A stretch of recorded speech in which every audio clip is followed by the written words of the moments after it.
You're not losing people. You're freeing your inner world. And that truth can change everything. Have you ever felt trapped by someone you can't control, yet can't stop thinking about?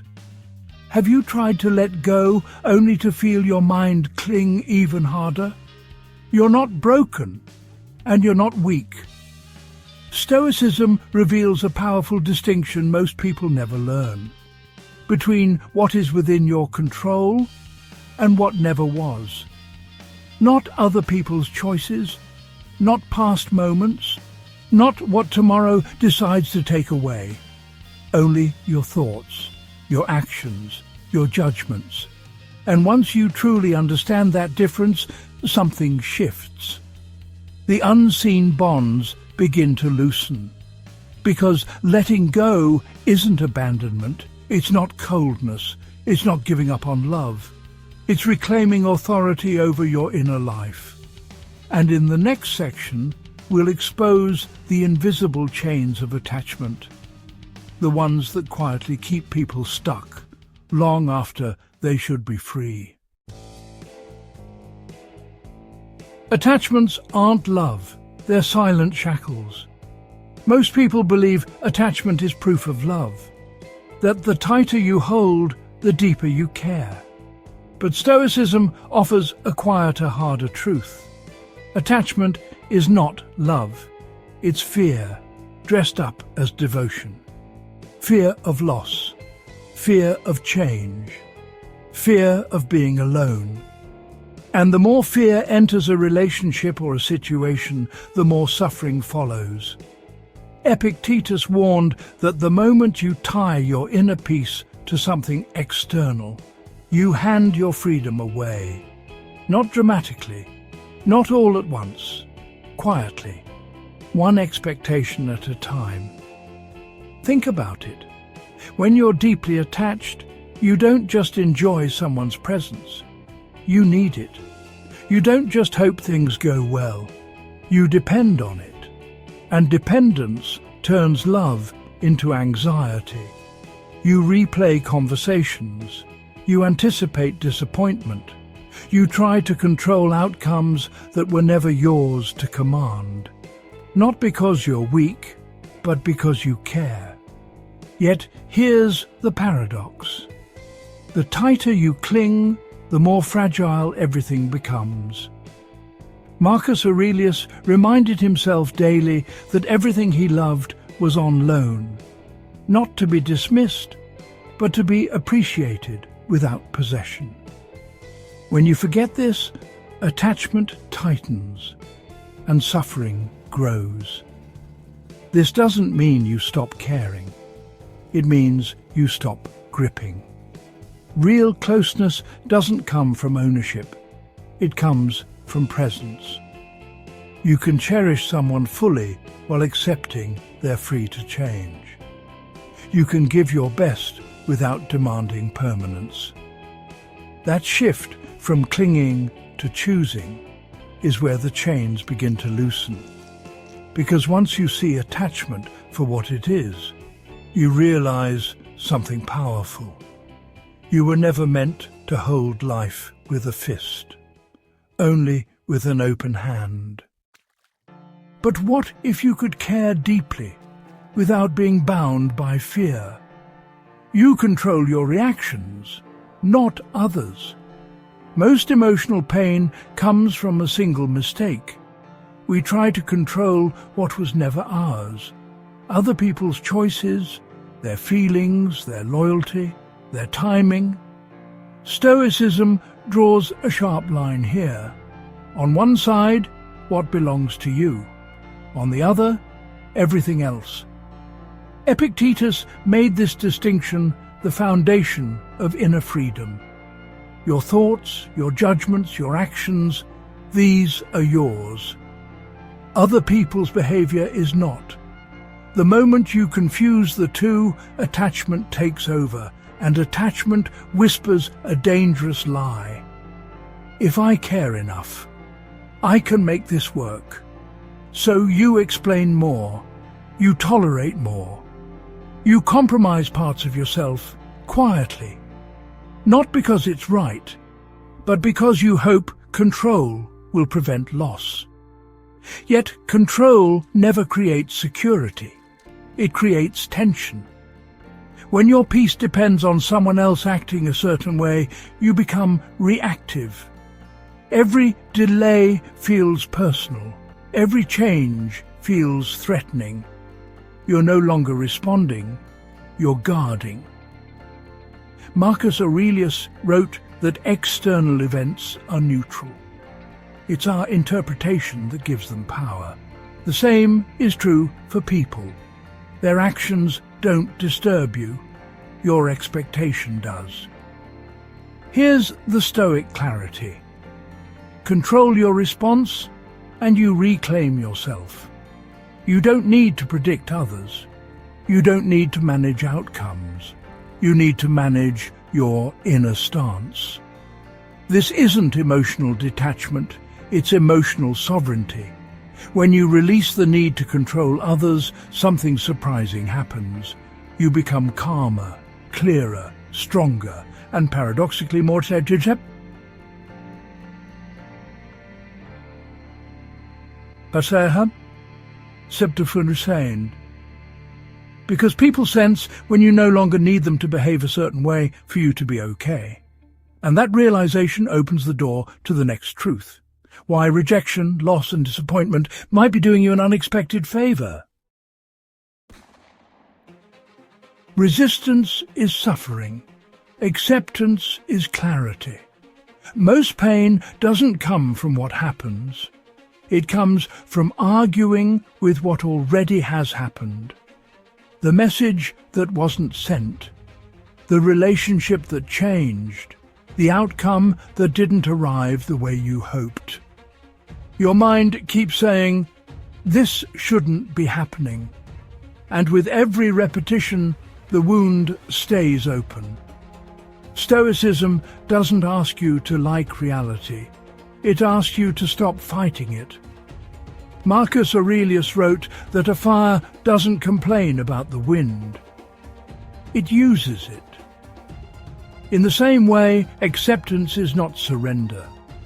It's the decision to stop bleeding over facts you can't rewrite. When you resist reality, you stay emotionally stuck. You replay the past. You imagine alternate endings. You punish yourself with what if. Acceptance cuts through that loop. It says, this is what is, not because it's fair, not because it's painless, but because denying it costs you more. Here's the shift most people miss. Acceptance doesn't end emotion, it ends struggle. You can feel sadness without self-torture. You can feel disappointment without collapse. You can grieve without losing yourself. Epictetus taught that events don't disturb us. Our judgments do. Acceptance changes the judgment. It removes the internal argument. And once the argument ends, clarity returns.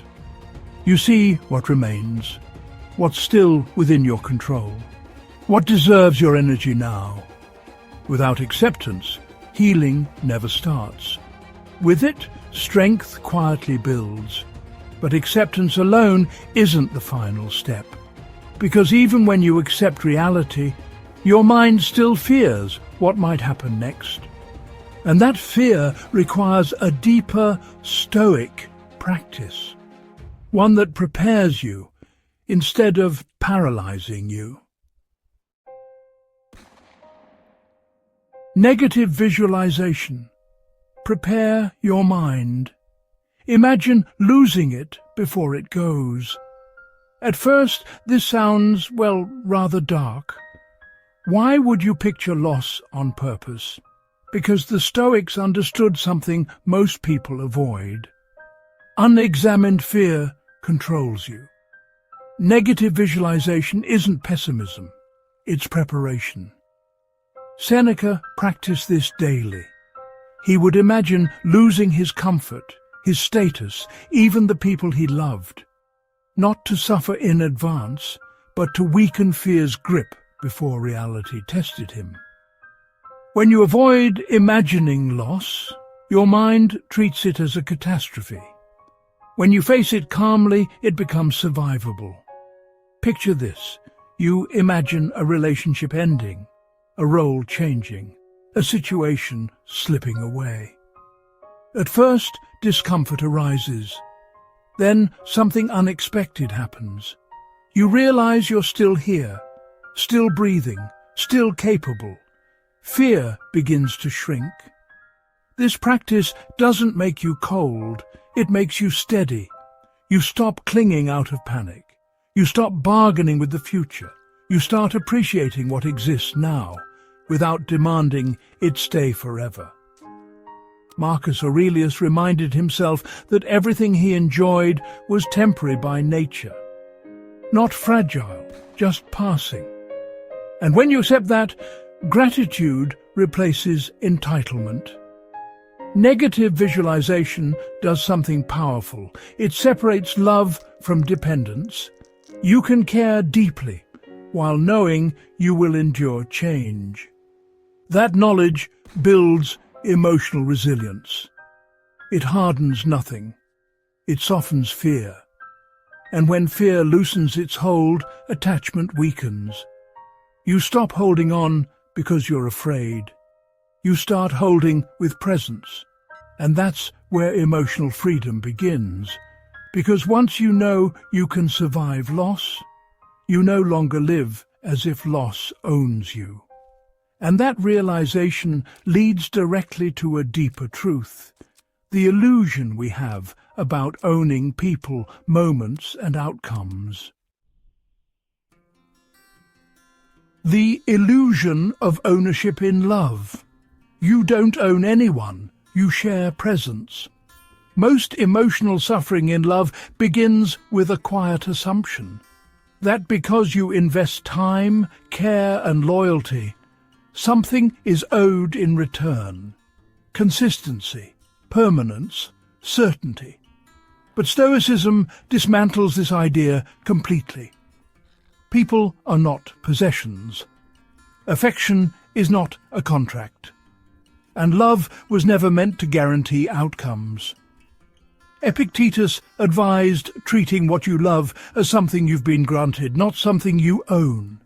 Not to detach, but to relate without illusion.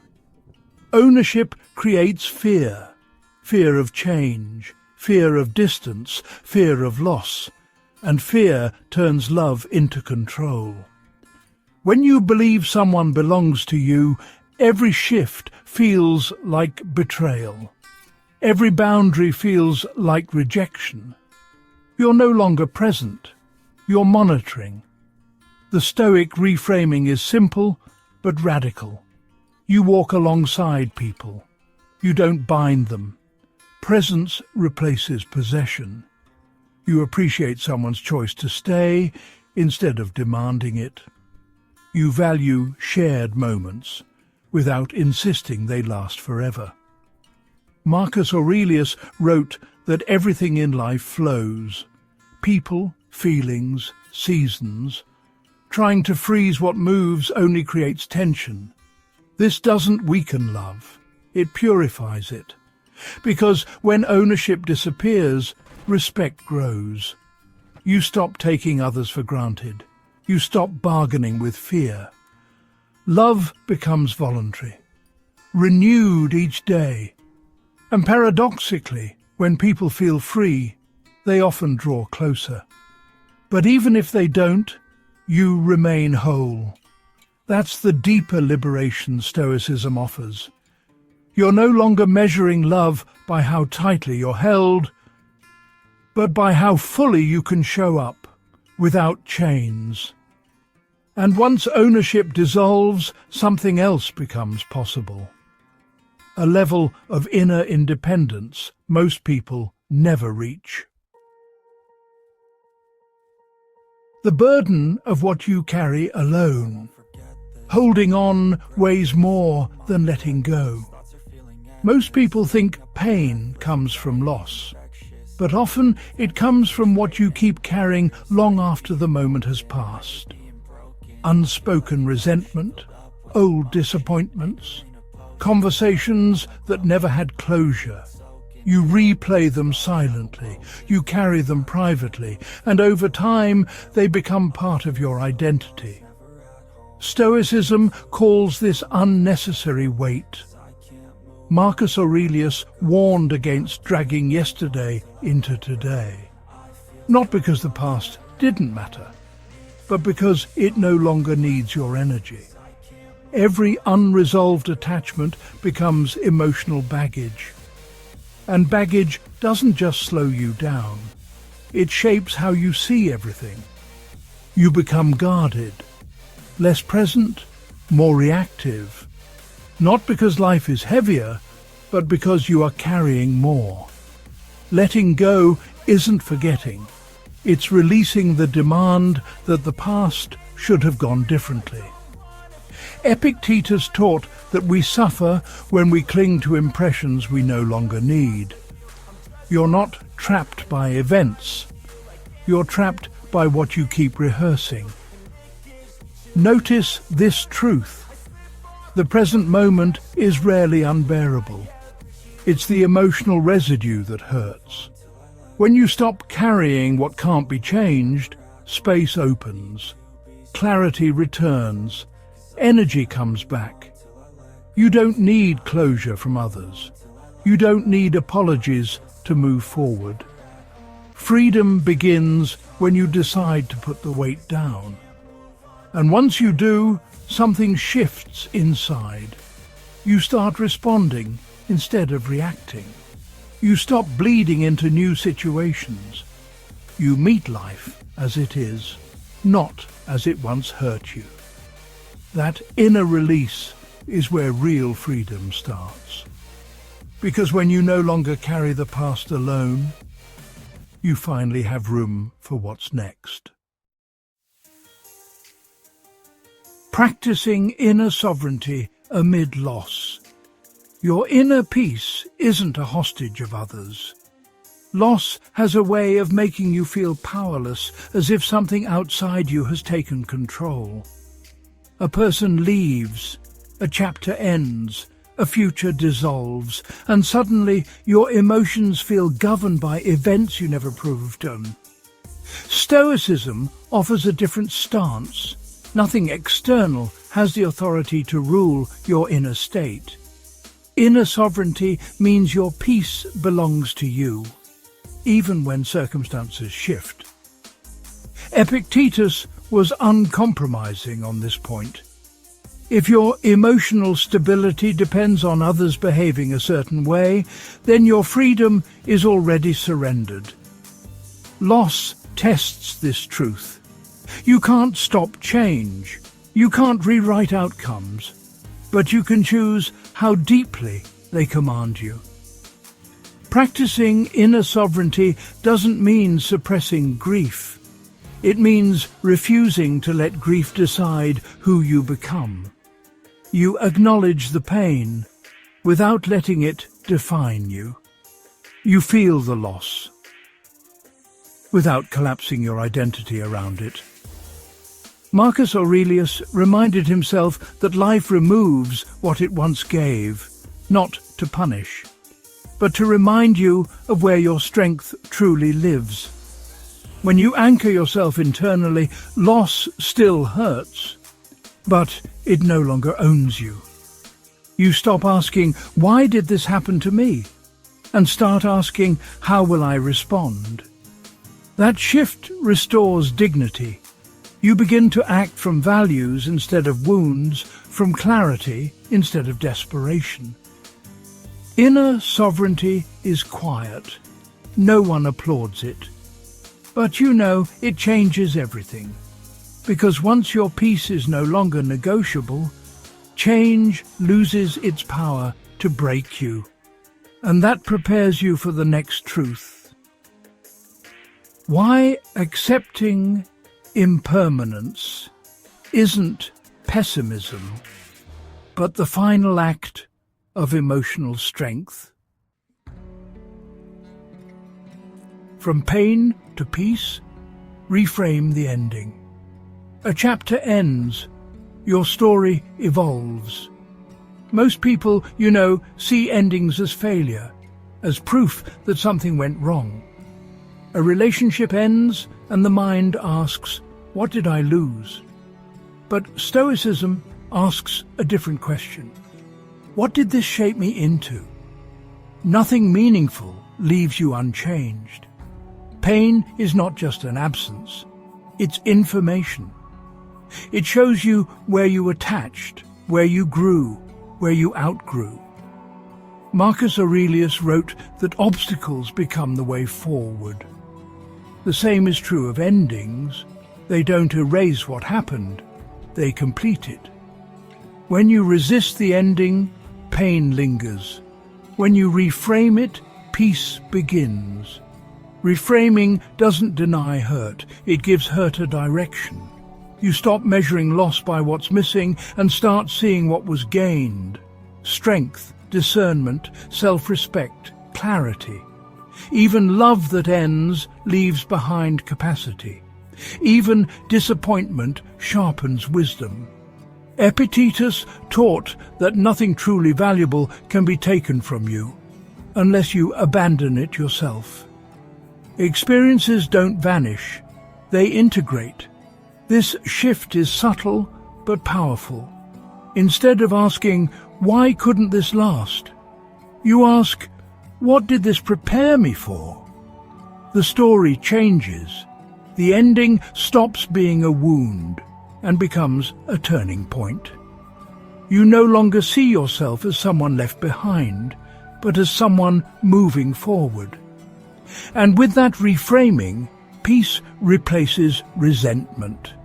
Acceptance replaces bitterness. Because when you understand that endings refine you, not diminish you, you stop clinging to what's over. And that inner peace sets the stage for the next realization. In ifamskams man san atatinsantan marand atikatharos and redidans onkas babmafam taz chenadenosvan. Letting go without being cold or detached. Letting go is not emotional numbness. Many people resist letting go because they fear what it will turn them into. Cold, distant, unaffected. Stoicism doesn't ask you to shut your heart, it asks you to stop handing it over. Letting go means you stay open, without being owned by outcomes. You still care, you still feel, but you no longer collapse when things change. Marcus Aurelius wrote about maintaining goodwill toward others while remaining anchored in yourself. That balance, really, is the essence of Stoic strength. Detachment in the Stoic sense isn't withdrawal, it's clarity. You enjoy connection without clinging. You give without demanding permanence. You accept affection without fear of loss defining you. This is how you stay warm without burning. When you don't need others to complete you, your relationships become cleaner.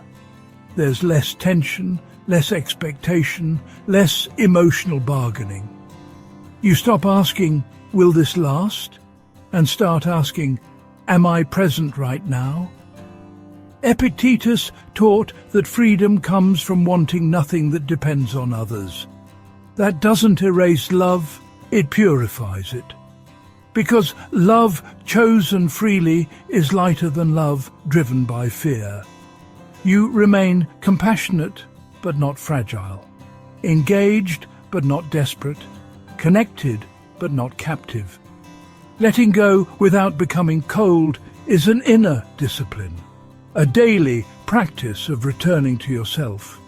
And when you master it, something profound happens.